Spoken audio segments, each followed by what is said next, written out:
Deuxième épître de Pierre, chapitre 1er. Simon Pierre, serviteur et apôtre de Jésus-Christ, à ceux qui ont reçu en partage une foi du même prix que la nôtre, par la justice de notre Dieu et du Sauveur Jésus-Christ. Que la grâce et la paix vous soient multipliées par la connaissance de Dieu et de Jésus notre Seigneur.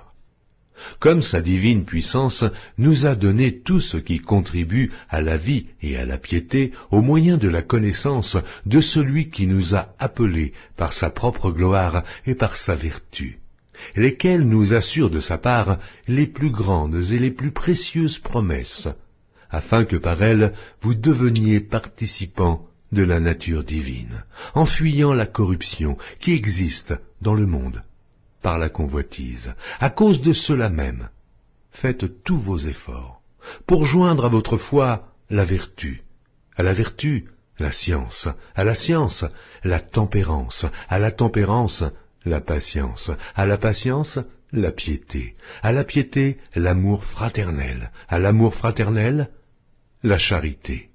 Car si ces choses sont en vous, et y sont avec abondance, elles ne vous laisseront point oisifs, ni stériles, pour la connaissance de notre Seigneur Jésus-Christ.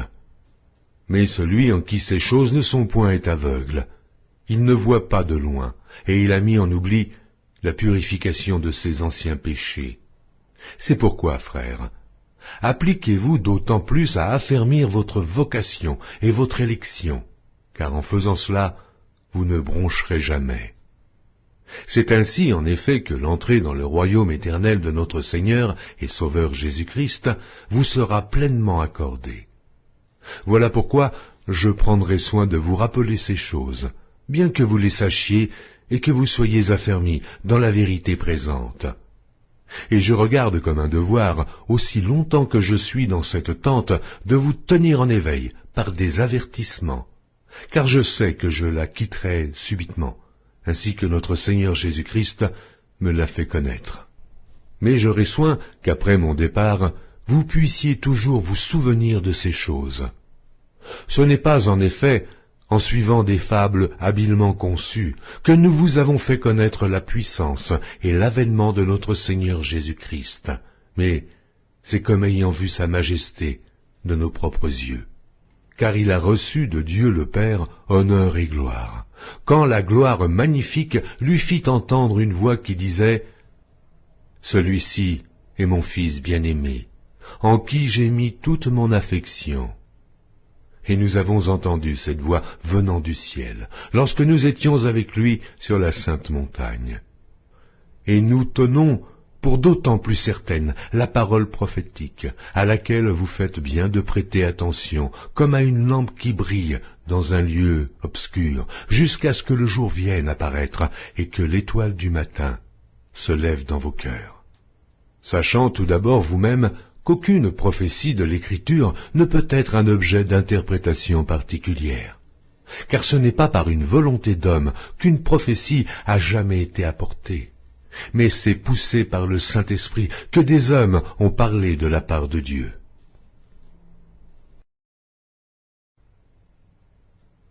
Deuxième épître de Pierre, chapitre 2. Il y a eu parmi le peuple de faux prophètes, et il y aura de même parmi vous de faux docteurs, qui introduiront des sectes pernicieuses et qui, reniant le Maître qui les a rachetés, attireront sur eux une ruine soudaine. Plusieurs les suivront dans leur dissolution, et la voie de la vérité sera calomniée à cause d'eux. Par cupidité, ils trafiqueront de vous au moyen de paroles trompeuses, eux que menace depuis longtemps la condamnation et dont la ruine ne sommeille point. Car si Dieu n'a pas épargné les anges qui ont péché, mais s'il les a précipités dans les abîmes de ténèbres et les réserve pour le jugement, s'il n'a pas épargné l'ancien monde, mais s'il a sauvé Noé, lui, 8e, ce prédicateur de la justice, lorsqu'il fit venir le déluge sur un monde d'impies, s'il a condamné à la destruction et réduit en cendres les villes de Sodome et de Gomorrhe, les donnant comme exemple aux impies à venir, et s'il a délivré le juste Lot, profondément attristé de la conduite de ces hommes, sans frein dans leur dissolution, car ce juste, qui habitait au milieu d'eux, tourmentait journellement son âme, juste à cause de ce qu'il voyait et entendait de leurs œuvres criminelles. Le Seigneur s'est délivré de l'épreuve les hommes pieux, et réservé les injustes pour être punis au jour du jugement. Ceux surtout qui vont, après la chair, dans un désir d'impureté et qui méprisent l'autorité. Audacieux et arrogants, ils ne craignent pas d'injurier les gloires, tandis que les anges, supérieurs en force et en puissance, ne portent pas contre elles de jugement injurieux devant le Seigneur. Mais eux, semblables à des brutes qui s'abandonnent à leurs penchants naturels et qui sont nées pour être prises et détruites, ils parlent d'une manière injurieuse de ce qu'ils ignorent et ils périront par leur propre corruption, recevant ainsi le salaire de leur iniquité. Ils trouvent leur délice à se livrer au plaisir en plein jour. Hommes tarés et souillés, ils se délectent dans leur tromperie en faisant bonne chère avec vous. Ils ont les yeux pleins d'adultère et insatiables de péché. Ils amorcent les âmes mal affermies. Ils ont le cœur exercé à la cupidité. Ce sont des enfants de malédiction. Après avoir quitté le droit chemin, ils se sont égarés en suivant la voie de Balaam, fils de Bosor, qui aima le salaire de l'iniquité, mais qui fut repris pour sa transgression. Une ânesse muette, faisant entendre une voix d'homme, arrêta la démence du prophète. Ces gens-là sont des fontaines sans eau, des nuées que chasse un tourbillon. L'obscurité des ténèbres leur est réservée. Avec des discours enflés de vanité, ils amorcent par les convoitises de la chair, par les dissolutions, ceux qui viennent à peine d'échapper aux hommes qui vivent dans l'égarement. Ils leur promettent la liberté, quand ils sont eux-mêmes esclaves de la corruption, car chacun est esclave de ce qui a triomphé de lui. En effet, si après s'être retirés des souillures du monde par la connaissance du Seigneur et Sauveur Jésus-Christ, ils s'y engagent de nouveau et sont vaincus, leur dernière condition est pire que la première. Car mieux valait pour eux n'avoir pas connu la voie de la justice que de se détourner, après l'avoir connue, du saint commandement qui leur avait été donné. Il leur est arrivé ce que dit un proverbe vrai: le chien est retourné à ce qu'il avait vomi, et la truie lavée s'est vautrée dans le bourbier. Deuxième épître de Pierre, chapitre 3. Voici déjà, bien-aimés, la seconde lettre que je vous écris. Dans l'une et dans l'autre, je cherche à éveiller par des avertissements votre saine intelligence, afin que vous vous souveniez des choses annoncées d'avance par les saints prophètes, et du commandement du Seigneur et Sauveur. Enseigné par vos apôtres, sachant avant tout que, dans les derniers jours, il viendra des moqueurs avec leurs railleries, marchant selon leur propre convoitise, et disant « Où est la promesse de son avènement ? Car, depuis que les pères sont morts, tout demeure comme dès le commencement de la création. » Ils veulent ignorer, en effet, que des cieux existèrent autrefois par la parole de Dieu, de même qu'une terre tirée de l'eau et formée au moyen de l'eau, et que par ces choses le monde d'alors périt, submergé par l'eau, tandis que, par la même parole, les cieux et la terre d'à présent sont gardés et réservés pour le feu, pour le jour du jugement et de la ruine des hommes impies. Mais il est une chose, bien-aimée, que vous ne devez pas ignorer, c'est que, devant le Seigneur, un jour est comme 1000 ans, et 1000 ans sont comme un jour. Le Seigneur ne tarde pas dans l'accomplissement de la promesse, comme quelques-uns le croient, mais il use de patience envers vous, ne voulant pas qu'aucun périsse, mais voulant que tous arrivent à la repentance. Le jour du Seigneur viendra comme un voleur. En ce jour, les cieux passeront avec fracas, les éléments embrasés se dissoudront, et la terre, avec les œuvres qu'elle renferme, sera consumée. Puisque donc toutes ces choses doivent se dissoudre, quelles ne doivent pas être la sainteté de votre conduite et de votre piété, tandis que vous attendez et hâtez l'avènement du jour de Dieu, à cause duquel les cieux enflammés se dissoudront et les éléments embrasés se fondront. Mais nous attendons, selon sa promesse, de nouveaux cieux et une nouvelle terre, où la justice habitera.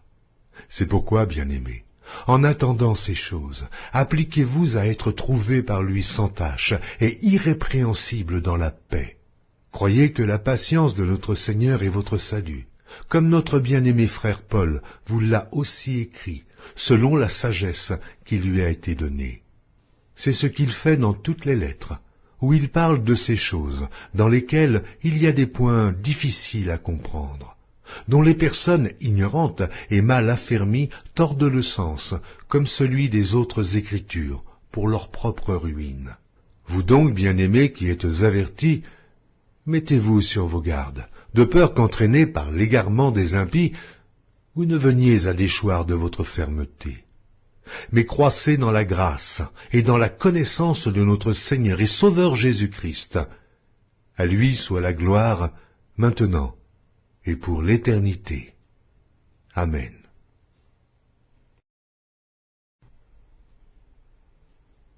Épître de Pierre, chapitre 1er. Pierre, apôtre de Jésus-Christ, à ceux qui sont étrangers et dispersés dans le Pont, la Galatie, la Cappadoce, l'Asie et la Bithynie, et qui sont élus selon la prescience de Dieu le Père par la sanctification de l'Esprit, afin qu'ils deviennent obéissants, et qu'ils participent à l'aspersion du sang de Jésus-Christ, que la grâce et la paix vous soient multipliées. Béni soit Dieu le Père de notre Seigneur Jésus-Christ qui, selon sa grande miséricorde, nous a régénérés par une espérance vivante, par la résurrection de Jésus-Christ d'entre les morts, pour un héritage qui ne se peut ni corrompre, ni souiller, ni flétrir, lequel vous est réservé dans les cieux. À vous qui, par la puissance de Dieu, êtes gardés par la foi pour le salut, prêt à être relevé dans les derniers temps. C'est là ce qui fait votre joie. Quoique maintenant, puisqu'il le faut, vous soyez attristés pour un peu de temps par diverses épreuves, afin que l'épreuve de votre foi, plus précieuse que l'or périssable, qui cependant est éprouvé par le feu, ait pour résultat la louange, la gloire et l'honneur lorsque Jésus-Christ apparaîtra. Lui que vous aimez sans l'avoir vu, en qui vous croyez sans le voir encore, vous réjouissant d'une joie ineffable et glorieuse, parce que vous obtiendrez le salut de vos âmes pour prix de votre foi. Les prophètes qui ont prophétisé, touchant la grâce qui vous était réservée, ont fait de ce salut l'objet de leurs recherches et de leurs investigations, voulant sonder l'époque et les circonstances marquées par l'Esprit de Christ qui était en eux, et qui attestait d'avance les souffrances de Christ et la gloire dont elles seraient suivies.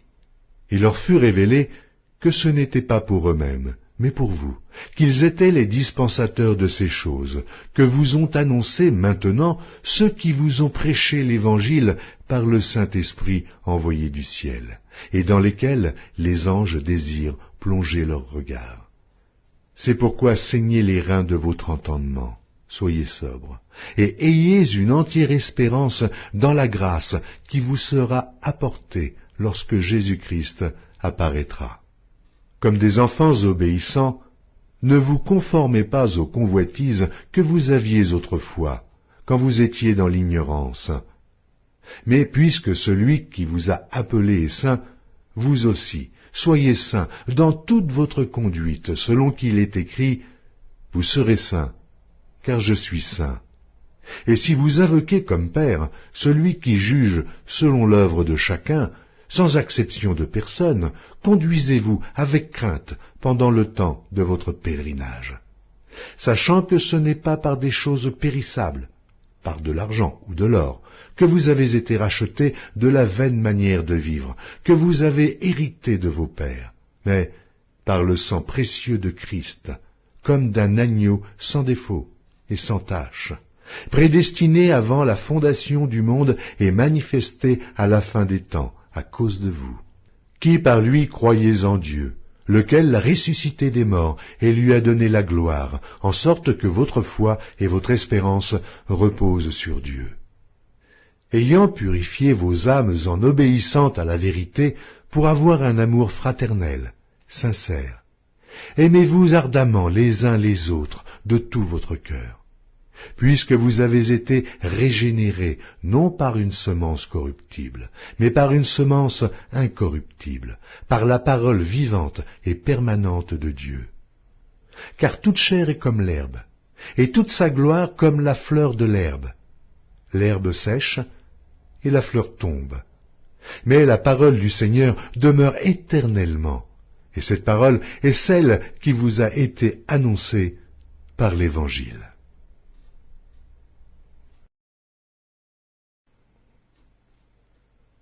Épître de Pierre, chapitre 2. Rejetant donc toute malice et toute ruse, la dissimulation, l'envie et toute médisance, désirez comme des enfants nouveau-nés le lait spirituel et pur, afin que par lui vous croissiez pour le salut. Si vous avez goûté que le Seigneur est bon, approchez-vous de lui, pierre vivante, rejetée par les hommes, mais choisie et précieuse devant Dieu. Et vous-même, comme des pierres vivantes. Édifiez-vous pour former une maison spirituelle, un saint sacerdoce, afin d'offrir des victimes spirituelles, agréables à Dieu par Jésus-Christ.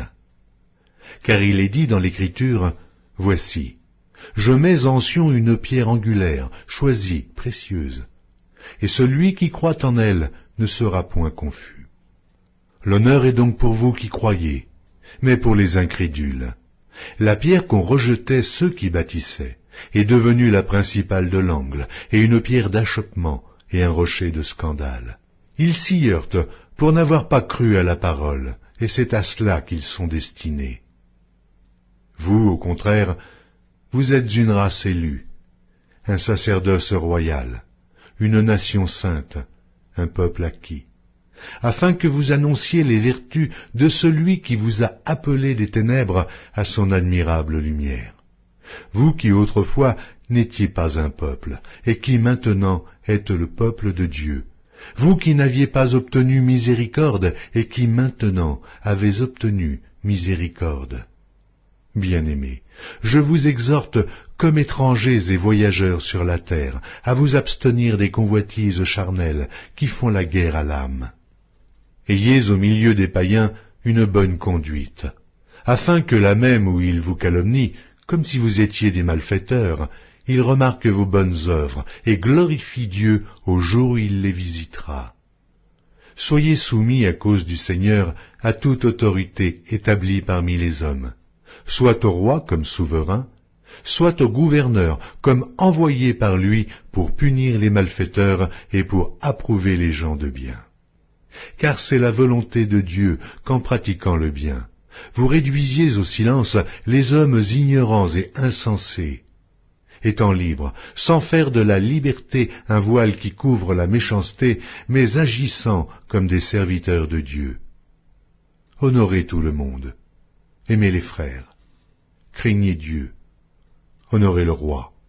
Serviteurs, soyez soumis en toute crainte à vos maîtres, et non seulement à ceux qui sont bons et doux, mais aussi à ceux qui sont d'un caractère difficile. Car c'est une grâce que de supporter des afflictions par motif de conscience envers Dieu, quand on souffre injustement. En effet, quelle gloire y a-t-il à supporter de mauvais traitements pour avoir commis des fautes? Mais si vous supportez la souffrance lorsque vous faites ce qui est bien, c'est une grâce devant Dieu. Et c'est à cela que vous avez été appelés, parce que Christ aussi a souffert pour vous, en laissant un exemple, afin que vous suiviez ses traces. Lui qui n'a point commis de péché, et dans la bouche duquel il ne s'est point trouvé de fraude. Lui qui injuriait ne rendait point d'injure, maltraité ne faisait point de menaces, mais s'en remettait à celui qui juge justement. Lui qui a porté lui-même nos péchés en son corps sur le bois, afin que, morts au péché, nous vivions pour la justice. Lui par les meurtrissures duquel vous avez été guéris. Car vous étiez comme des brebis errantes, mais maintenant, vous êtes retournés vers le pasteur et le gardien de vos âmes.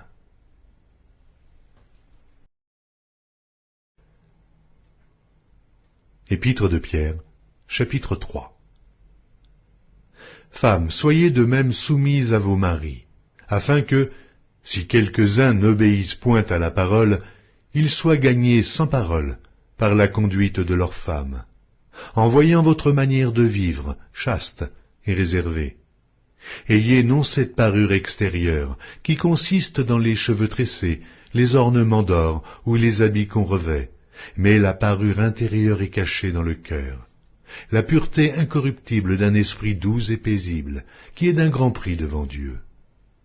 Ainsi se paraient autrefois les saintes femmes qui espéraient en Dieu soumises à leur mari, comme Sarah qui obéissait à Abraham et l'appelait son Seigneur. C'est d'elles que vous êtes devenues les filles, en faisant ce qui est bien, sans vous laisser troubler par aucune crainte. Marie, montrez à votre tour de la sagesse dans vos rapports avec vos femmes, comme avec un sexe plus faible.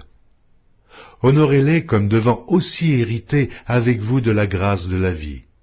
Qu'il en soit ainsi, afin que rien ne vienne faire obstacle à vos prières. Enfin, soyez tous animés des mêmes pensées et des mêmes sentiments, pleins d'amour fraternel, de compassion, d'humilité. Ne rendez point mal pour mal, ou injure pour injure. Bénissez au contraire, car c'est à cela que vous avez été appelés, afin d'hériter la bénédiction. Si quelqu'un, en effet, veut aimer la vie et avoir des jours heureux, qu'il préserve sa langue du mal et ses lèvres des paroles trompeuses, qu'il s'éloigne du mal et fasse le bien, qu'il recherche la paix et la poursuive. Car les yeux du Seigneur sont sur les justes, et ses oreilles sont attentives à leurs prières. Mais la face du Seigneur est contre ceux qui font le mal. Et qui vous maltraitera si vous êtes zélés pour le bien? D'ailleurs, quand vous souffririez pour la justice, vous seriez heureux. N'ayez d'eux aucune crainte, et ne soyez pas troublés. Mais sanctifiez dans vos cœurs, Christ le Seigneur étant toujours prêt à vous défendre avec douceur et respect devant quiconque vous demande raison de l'espérance qui est en vous. Et ayant une bonne conscience, afin que, là même où il vous calomnie comme si vous étiez des malfaiteurs, ceux qui décrient votre bonne conduite en Christ soient couverts de confusion. Car il vaut mieux souffrir, si telle est la volonté de Dieu, en faisant le bien qu'en faisant le mal.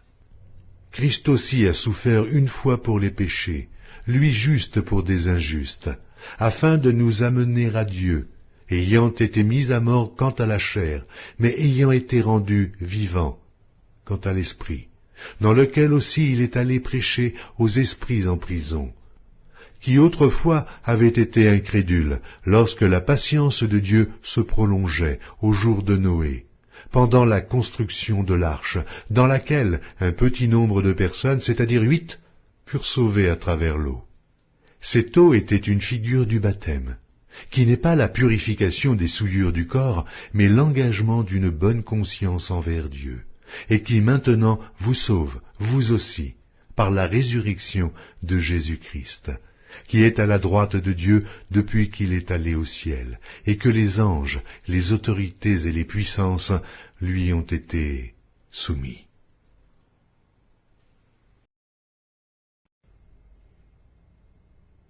Première épître de Pierre, chapitre 4.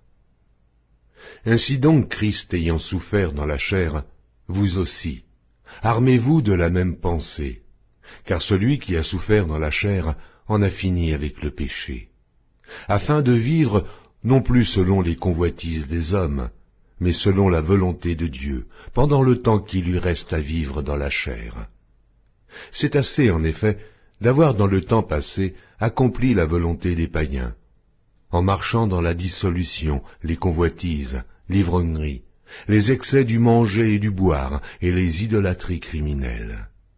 Aussi trouve-t-il étrange que vous ne vous précipitiez pas avec eux dans le même débordement de débauche, et ils vous calomnient. Ils rendront compte à celui qui est prêt à juger les vivants et les morts. Car l'Évangile a été aussi annoncé aux morts, afin que, après avoir été jugés comme les hommes quant à la chair, ils vivent selon Dieu, quant à l'esprit. La fin de toute chose est proche. Soyez donc sages et sobres pour vaquer à la prière. Avant tout, ayez les uns pour les autres une ardente charité, car la charité couvre une multitude de péchés. Exercez l'hospitalité les uns envers les autres, sans murmure, comme de bons dispensateurs des diverses grâces de Dieu. Que chacun de vous mette au service des autres le don qu'il a reçu. Si quelqu'un parle, que ce soit comme annonçant les oracles de Dieu. Si quelqu'un remplit un ministère, qu'il le remplisse selon la force que Dieu communique, afin qu'en toute chose, Dieu soit glorifié par Jésus-Christ, à qui appartiennent la gloire et la puissance au siècle des siècles. Amen. Bien-aimés, ne soyez pas surpris comme d'une chose étrange qui vous arrive, de la fournaise qui est au milieu de vous pour vous éprouver. Réjouissez-vous au contraire de la part que vous avez aux souffrances de Christ, afin que vous soyez aussi dans la joie et dans l'allégresse lorsque sa gloire apparaîtra. Si vous êtes outragés pour le nom de Christ, vous êtes heureux, parce que l'Esprit de gloire, l'Esprit de Dieu, repose sur vous. Que nul de vous, en effet, ne souffre comme meurtrier, ou voleur, ou malfaiteur, ou comme s'ingérant dans les affaires d'autrui. Mais si quelqu'un souffre comme chrétien, qu'il n'en ait point honte, et que plutôt il glorifie Dieu à cause de ce nom. Car c'est le moment où le jugement va commencer par la maison de Dieu. Or, si c'est par nous qu'il commence, quelle sera la fin de ceux qui n'obéissent pas à l'évangile de Dieu? Et si le juste se sauve avec peine, que deviendront l'impie et le pécheur? Ainsi que ceux qui souffrent selon la volonté de Dieu remettent leur âme au fidèle Créateur en faisant ce qui est bien.